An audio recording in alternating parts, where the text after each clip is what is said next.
All right, week 8, here we go. So we're going to start with some defensive shuffles just to get the body nice and loose and get the muscles warm and working. So you're going to have to pick 3 distances. So you got a far distance, an intermediate distance, and a short distance.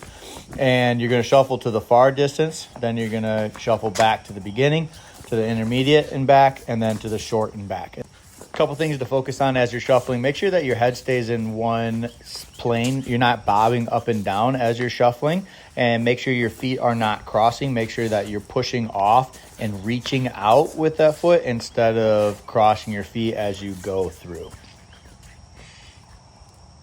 So the first thing we're going to do is we're going to start with some ball handling. So we're going to start with some 2-ball handling. If you don't have 2 balls, you can always just do everything with just 1 ball. So we're doing high-low dribbles. We're going to start at waist height, and then we're going to go down to knee level and then back up to waist, and you can alternate that for 30 seconds. Then we're going to be... The biggest things to focus on with this is make sure that when you're up at your waist height, you're keeping control of the basketball, and then when you go down to the knee height, that you're using your fingertips and getting as low as possible. Then we're going to go to some basics, so back down to the pound and cross. So pound and crossovers, you can never do too many of these to make sure that that crossover is nice and quick. And then from there, we're going to go into figure 8. So we're going to be working on going around the legs in an 8 fashion. And then once you get comfortable going in one direction, then we're going to be switching to the other direction. You want to do about 30 seconds in one direction and then 30 seconds in the other direction to do this drill. One way might be easier than the other, and so make sure that you keep working on those challenges. Those challenge drills are going to be the ways that you guys become better at basketball, and so make sure that we're running into these challenges instead of running away from them.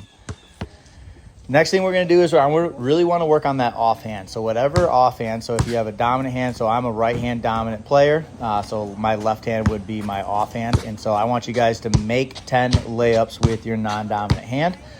This can never be done too much. As you get better at basketball, the biggest thing that separates the best players from the good players are going to be the ones that continue to work on that offhand as much as possible. So make 10 with your offhand.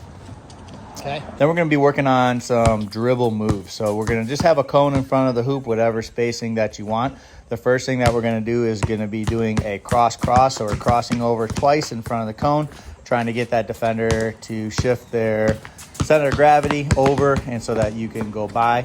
And so we're going to go with that right hand first. I want you to shoot 10 on the right side, and then we're going to switch over, and then we're going to shoot 10 on the left side.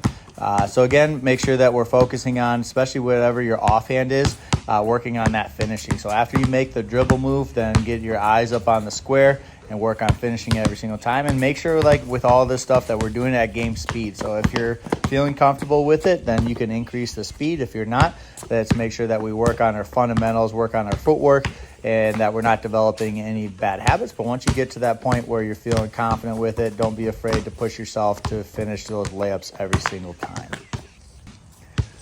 After that, then we're going to just get into some shooting. And so we're not going to do a ton of shooting this week as we did like last week. But all you're going to do is you're going to make 10 free throws. So you can do this as a free throw, or you can do it as a jumper. So free throw line, remember, is 15 feet away from the back of the rim.